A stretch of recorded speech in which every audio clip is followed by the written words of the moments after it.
काफ़ी सारे brand launch हुए हैं, अच्छे ब्रांड। और जो अपकमिंग फ्यूचर है वो इलेक्ट्रिक गाड़ियों के ही हवाले से। ट्रांसफ़र प्रोसेस तो बहुत बहुत ज़्यादा जो है वो कस्टमर्स के लिए बहुत मुश्किल हो चुके हैं। नई नंबर प्लेट्स की भी अभी तक राइट नाउ अगर हम देखें, आज की डेट की बात करूँ मैं, तो वो तकरीबन जो है वो ज जनवरी तक की न न नंबर प्लेट्स इस पर है।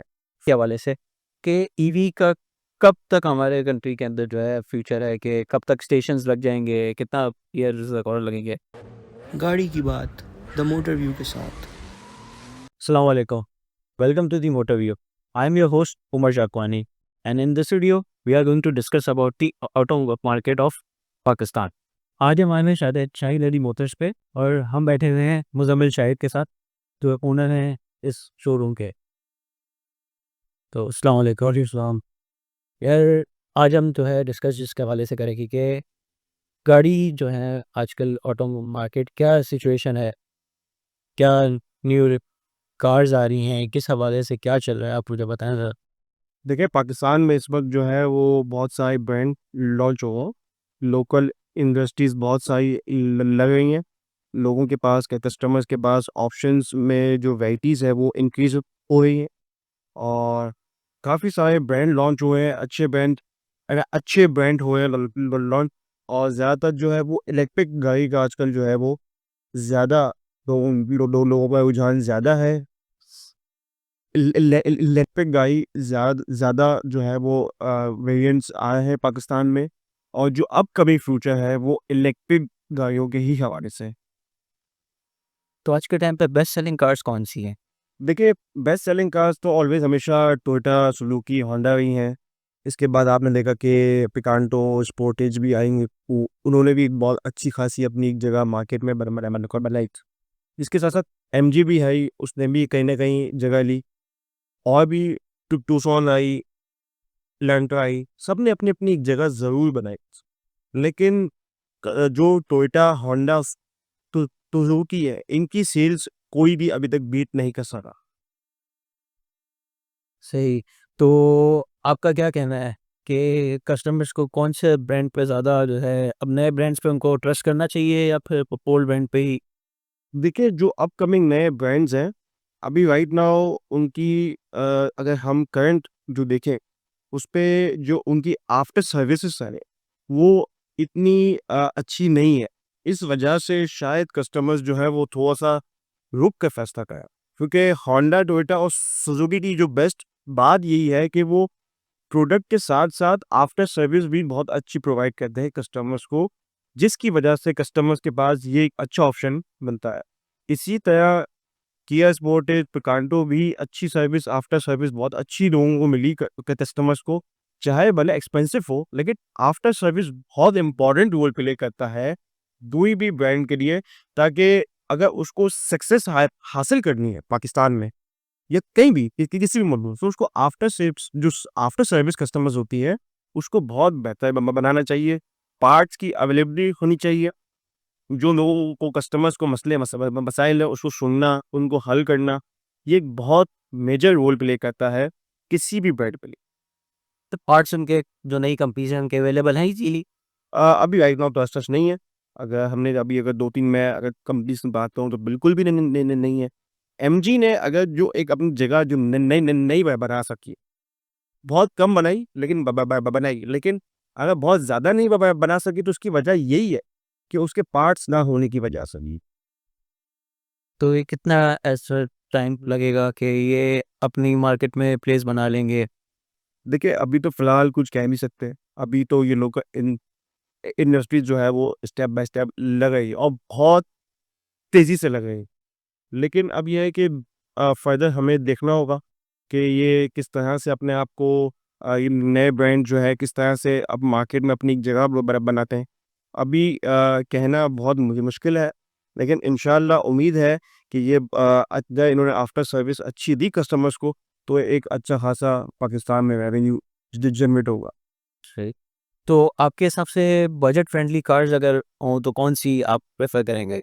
बजट फ्रेंडली तो देखिए, इस वक़्त पाकिस्तान में अगर आप जाएँगे तो वही ऑल्टो की बात आ जाती है, जो हर किसी के लिए ईज़ी होता है, चाहे वो पेट्रोल एवरेज हो, चाहे तो मेंटेनेंस हो, हर तरह से। अगर आप जैपनीज़ से बात करेंगे तो मिया मिल जाती है 660 में, यारिस हैचबैक आ जाती है। अच्छी गाड़ी है, जो कि जिनके पार्ट्स इज़ी ना जो है ना अवेलेबल होते हैं। पेट्रोल एवरेज बहुत अच्छा है, गाड़ी के अंदर स्पेस बहुत अच्छा है, पिक अच्छा है। मतलब किसी तरह से जो है कोई मसले मसाइल इसमें है नहीं। जैपनीज़ जो बजट कार्स हैं, वो सर्विस वाइज़ कितनी मेंटेनेंस उसका महँगा है या फिर सस्ता है? देखिए जैपनीज़ वे बेसिकली अगर आप देखें तो इन्हें इम्पोर्टेड कार्स हैं। अगर इम्पोर्टेड कार्स तो ज़ाहिर-सी बात है as compare to local expensive तो होगा। लेकिन एक्सपेंसिव होने के साथ-साथ ईज़ी पार्ट्स अवेलेबिलिटी जो होती है, वो अगर कस्टमर्स को मिले तो ऐसा लेकिन किसी के लिए भी अगर कोई बंदा 40 लाख, 50 लाख, 4 टू 5 मिलियन की गाड़ी अगर अपने घर में रखता है, तो 5-10 हज़ार के पार्ट्स उसके लिए कोई मायने नहीं हो। तो लेकिन मेन बात वही मैं अगेन रिपीट करूँगा कि कोई भी ब्रांड के लिए आफ्टर सर्विस चाहे पार्ट्स में हो या किसी भी हवाले से कोई भी गाड़ी में इश्यूज़ हो गए, जब तक उनको रिज़ॉल्व नहीं किया जाता, तो ज़ाहिर-सी बात है वो अपनी एक जगह नहीं बना सके। अगर जापानीज़ गाड़ियाँ इम्पोर्टेड हैं, एक्सपेंसिव होते हैं पार्ट्स वगैरह हर चीज़ होती है, लेकिन ईज़िली मिल जाते हैं, जिसकी वजह से कस्टमर्स उनकी तरफ भी जाते हैं। जी। तो आजकल जो मैंने सुना है ट्रांसफ़र प्रोसेस काफ़ी चेंजेज़ आए हैं, तो उसके क्या चेंजेज़ आए हैं और देखिए ट्रांसफ़र प्रोसेस तो बहुत बहुत ज़्यादा जो है वो कस्टमर्स के लिए बहुत मुश्किल हो चुके हैं। एक्साइज़ डिपार्टमेंट्स में जो है वो कस्टमर्स को ईज़िली करने के बजाय बहुत ज़्यादा इसमें जो है वो मसले मसाइल पैदा कर दिए हैं। आपकी जो ट्रांसफ़र की जो फ़ाइल है, वो पहले हार्डली 8 टू 10 डेज़ में आती थी। राइट नाउ इस वक़्त जो आज की मैं अगर डेट की बात करूँ, तो 30 टू 45 डेज़ 30 टू 45 डेज़ जो है वो लगते हैं ट्रांसफ़र की गाड़ी पे आने, फ़ाइल जो है ना आने। इसके साथ-साथ अगर आप अपकमिंग बजट में देखें, तो ये टैक्सेस में गाड़ियों में जो ईयरली टैक्स होते हैं, ट्रांसफर टैक्स होता है, इसमें ये लोग जो है वो बहुत ज़्यादा इज़ाफ़ा कर रहे हैं। बायोमेट्रिक के हवाले से जो होने जा रहा है, अच्छी बात हो, लेकिन इसमें भी कस्टमर्स के लिए आसानी पैदा करनी चाहिए, ना कि बजाय मज़ीद हर्डल्स क्रिएट करें। इसके साथ-साथ एक्साइज़ में जो है वो अगर आप बात करें नई नंबर प्लेट्स जिस तरह से ये लोग कह रहे हैं, नई नंबर प्लेट्स की भी अभी तक राइट नाउ अगर हम देखें आज की डेट की बात करूँ मैं, तो वो तकरीबन जो है वो ज जनवरी तक की न न नंबर प्लेट्स इस पर है। फ़ेब, मार्च, अप्रैल ये चीज़ें इनके पास नंबर प्लेट्स है नहीं। तो मैं ये कह रहा था कि नंबर प्लेट का जो प्रोसेस है वो बहुत ज़्यादा मुश्किल हो गया है एक आम आदमी के लिए। क्योंकि जो नंबर प्लेट्स हैं जिस तरह मैंने बताया लास्ट से जनवरी तक आई हैं, फ़ेब, मार्च, अप्रैल, मई, अभी तक ये 4 महीनों की पेंडिंग्स है। और अब जो है वो अगर आप रोड्स पे देखेंगे तो ट्रैफिक पुलिस वाले नंबर प्लेट्स के हवाले से बहुत ज़्यादा परेशान करते हैं, चालान करते हैं ओरिजिनल नंबर प्लेट्स ना होने की वजह से। हालाँकि कस्टमर्स ने ओरिजिनल नई फीचर्ड नंबर प्लेट के लिए एक्साइज़ के लिए अप्लाई किया हुआ है, बट उनको टाइमली ना मिलने की वजह से मज़ीद मुश्किलात का सामना करना पड़ रहा है। सिर्फ़ यही बात नहीं फीचर्ड के लिए नहीं, जैसे इससे पहले येलो नंबर प्लेट्स का भी था, वो भी टाइम पे कस्टमर्स को नहीं मिल रही थी। 2015 से लेकर 17 से लेकर और फिर कभी कुछ सीरीज़ आती थी, कुछ नहीं आती थी, कभी नॉट इश्यू की स्लिप कस्टमर्स को मिल जाती थी। तो कस्टमर्स को बहुत ज़्यादा ख़ास तौर पे सिंध में बहुत ज़्यादा जो है वो कस्टमर्स को मुश्किलात का सामना रहा है एक्साइज़ के हवाले से। क्योंकि एक्साइज़ की जो परफ़ॉर्मेंस है वो बिल्कुल ज़ीरो है इस मामले में।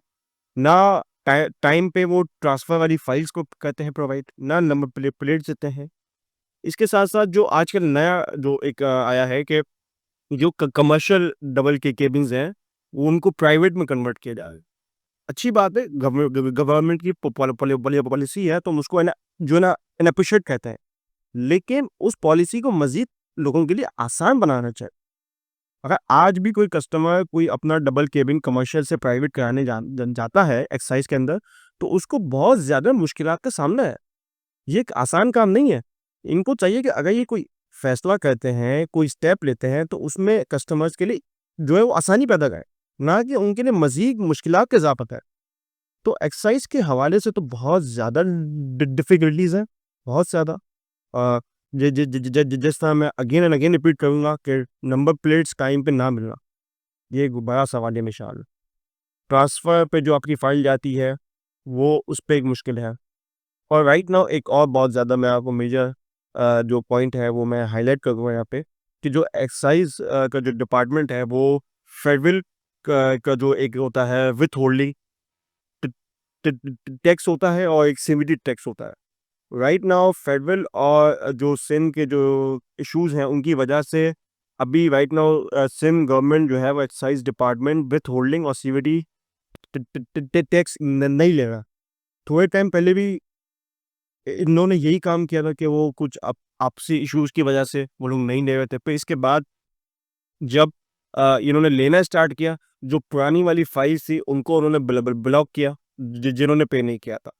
अब यहाँ ये होता है कि कोई भी कस्टमर अगर लेता है कोई गाड़ी परचेस करता है तो वो सब चीज़ों को मद्देनज़र रखते हुए परचेस करता है कि इसका सालाना क्या है, टैक्स क्या है, इसकी मेंटेनेंस क्या होगी। अब जब कस्टमर्स को ये पता ही नहीं कि अभी CBD tax with holding tax अगर गवर्नमेंट नहीं ले दे और उसको 6 महीने या 8 महीने बाद उसको जब पता चले, और ये कोई छोटा-मोटा नहीं टैक्स 2-4 हज़ार का नहीं है। ये जो है 25-30 हज़ार, 40 हज़ार, 50 हज़ार तक का ये टैक्स है। तो किसी भी छोटे आदमी के लिए बहुत बड़ी अमाउंट होती है जब उसकी फाइल एक्साइज में ब्लॉक हो जाएगी। या तो ये अगर नहीं लेना चाहते फेडरल का टैक्स तो ये ना लें। लेकिन अभी कुछ टाइम के लिए नहीं ले रहे और आगे जाके ये करेंगे, लोगों से लेंगे तो मज़ीद लोगों के लिए परेशानी ही परेशानी है। बायोमेट्रिक का जो प्रोसेस है वो ईज़ी नहीं है लोगों के लिए, उसमें बहुत ज़्यादा मुझे कुछ मुश्किलात है। इसमें एक और मैं ज़्यादा मेजर पॉइंट है वो ये है कि जो अबव 50 और 60 के लोग हैं उनका जो फिंगरप्रिंट है वो मैच नहीं होता, क्योंकि एक एज के बाद वो वेरीफाई नहीं होता। तो उसके लिए इन्होंने कोई भी मैकेनिज्म नहीं बनाया अभी तक। बंदा लोगों के लिए आसानी पैदा करता है, वो ऐसे रास्ते निकालता है अगर आपका बायोमेट्रिक वेरीफाई नहीं होगा तो आपको चाहिए कि आप इसके लिए कोई अल्टरनेट सॉल्यूशन निकालें जो अबव 50 एंड 60 के लोग हैं हमारे, लेकिन कोई ऐसा ऑप्शन ही नहीं उनके लिए। तो बायोमेट्रिक प्रोसेस हो गया, नंबर प्लेट हो गया, ट्रांसफर हो गया, जो जो ये काम है सारे एक्साइज के करने के, उसमें ये बिल्कुल फेलियर है। सही। अच्छा, तो आप नई गाड़ी की बुकिंग करा के देते हैं? जी बिल्कुल। तो कस्टमर आपके पास आए तो आप उनको बुकिंग करा के बिल्कुल देते हैं? सही। तो अब आपसे एक सवाल और ईवी के हवाले से कि ईवी का कब तक हमारे कंट्री के अंदर जो है फ्यूचर है, कि कब तक स्टेशंस लग जाएंगे, कितना ईयर्स तक और लगेंगे? देखिए, मैंने देखा अभी लास्ट वीक ही के जो सिंध गवर्नमेंट के जो ट्रांसपोर्ट के मिनिस्टर हैं, वो चाइना के विजिट पे गए और चाइना में वो एक एग्रीमेंट करके आए हैं कि हर कुछ किलोमीटर्स पर स्टेशंस लगना स्टार्ट हो जाएंगे कराची और पाकिस्तान के अंदर। तो ये एक अच्छा एग्रीमेंट है, लेकिन अब ये कब तक इम्प्लीमेंट होता है, इसका कोई टाइम फ्रेम नहीं दिया गया है गवर्नमेंट की तरफ से। अलबत्ता शेल की तरफ से थे कि वो कुछ-कुछ जगहों, कुछ-कुछ स्पॉट्स पे जो है वो इलेक्ट्रिक स्टेशंस जो है वो ल लगाने के थे, लेकिन अब तक जो है उनकी भी कोई इतनी ख़ास अच्छी एक हमें देखने को नहीं मिली कि उन्होंने इतना अच्छा किसी जो है लोगों को प्रोवाइड किया हो। क्योंकि इलेक्ट्रिक गाड़ी जो हैं वो ज़्यादातर अभी आ तो रही हैं, लेकिन उनका जो चार्जिंग का मसला है, वो एक बहुत ज़्यादा मेन मसला है। अगर मैं अभी कहूँ बीवाईडी की, तो बीवाईडी जो है वो अगर इसमें ये है, मैंने अभी रिसर्च में पढ़ा कि जिस तरह आपके फ़ोन की बैटरी होती है ना, उसको कहते हैं कि भाई अब 20% तक अगर हो जाए उसके अंदर तो उसमें आप चार्ज पे लगा दें और उसको पूरा 100 चार्ज नहीं करूँ, तो इस तरह उसमें ये है कि उसको 80% से ऊपर चार्ज नहीं करूँ। तो तकरीबन उसकी 60s में ही चार्जिंग में ही हमने आपने अगर इस्तेमाल करनी है गाड़ी, कहीं हमने अगर ट्रैवल करना है, तो हमने सिर्फ 60% बैटरी हम इसकी यूज़ कर सकते हैं। तो 60% बैटरी अगर यूज़ होगी तो अगर कहीं आप लॉन्ग ड्राइव पे कहीं जाते हैं तो उसकी अगर चार्जिंग ख़त्म हो गई, आपके पास कोई जो है स्टेशन नहीं है इस वक़्त पाकिस्तान में या कराची में या सिंध के अंदर, तो आप इन गाड़ियों को लॉन्ग ड्राइव पे लेके जाने आप अगर आपको लेके जाना है, तो आपको बहुत ज़्यादा इस पे सोचना होगा जब तक ये स्टेशंस नहीं लग जाते। तो जब तक ये अभी जैसे लोकल जो सिटीज़ में चलाने के लिए भी लोग खरीदी भी है लोगों ने, तो उनकी रीसेल भी अच्छी नहीं होगी फिर? देखिए, अभी तो ये जस्ट नई-नई आई हैं। अब आई हैं, लोगों ने रखी नहीं है, अभी तक रीसेल में नहीं आएगी गाड़ी। रीसेल में इतना ख़ास लोग अभी नहीं मार्केट में आई हैं। अभी लोग सिर्फ़ नई बुकिंग में परचेज़ कर रहे हैं। और इलेक्ट्रिक गाड़ी अगर जिस तरह कोई एक आम आदमी है, जो एक गाड़ी रखने वाला है, वो एक गाड़ी फ़िलहाल जब तक ये स्टेशंस नहीं लग जाते, वो एक गाड़ी नहीं रख सकता, कोई भी इलेक्ट्रिक गाड़ी। इलेक्ट्रिक गाड़ी राइट नाउ जो रखने वाले हैं, उनके पास 2 से 3 गाड़ियाँ के ऑप्शंस और उनको रखने होंगे अल्टरनेट पे। क्योंकि जब तक ये स्टेशंस 100% तरीके से आपके एक शहर के अंदर, आपके सूबे के अंदर या पाकिस्तान के अंदर, आपके मुल्क के अंदर नहीं लगने लग जाते, तो ये जो है वो ज़्यादा चलने वाली गाड़ियाँ भी नहीं। मतलब आप उसमें ज़्यादा ट्रैवलिंग नहीं कर सकते, ज़्यादा ट्रैवलिंग नहीं कर सकते। इनकी अगर जैसे 100 किलोमीटर्स की रोज़ की ड्राइव है, वो उनके लिए गाड़ी सूटेबल है। मुश्किल है, बहुत मुश्किल, बहुत मुश्किल। ये जैसे हमारे कंट्री के ट्रैफिक के सिचुएशन है, ट्रैफ़िक है, प्लस ये कि आपने कहीं जाना हो, लॉन्ग ड्राइव करके जाना हो, तो स्टेशंस ही नहीं है, तो आप कहाँ चार्ज करेंगे इसकी? और फिर मैंने बताया ना कि हम सिर्फ़ यही जिस तरह से है कि जिस तरह फ़ोन की बैटरी का हम रख रखते हैं ना कि 5% 10% हो जाए तो उसको चार्ज पे लगा दो, उसको ज़ीरो ना हो। तो इसी तरह इन गाड़ियों का भी है कि 20% के अंदर हो जाए तो उसको आप चार्ज पे लगा दो और 80 से अबव आप चार्ज नहीं कर सकते। अगर आप कर सकते हैं, करेंगे तो उसकी जो जो उसकी जो चार्जिंग की जो कैपेबिलिटी वो ख़राब होने के चांसेस ज़्यादा हो जाते हैं। तो आप सिर्फ़ 60% जो आपकी जो चार्ज आप करते हो, वो इसी में याद चला सकते हो। मतलब 60% यूज़ेबल है। 60% चलें, थैंक यू। बहुत शुक्रिया, thank you so much. That's all for this episode of the Motor View. If you found this video helpful, don't forget to like and share this video and subscribe the Motor View. Thank you for watching our video. Allah Hafiz.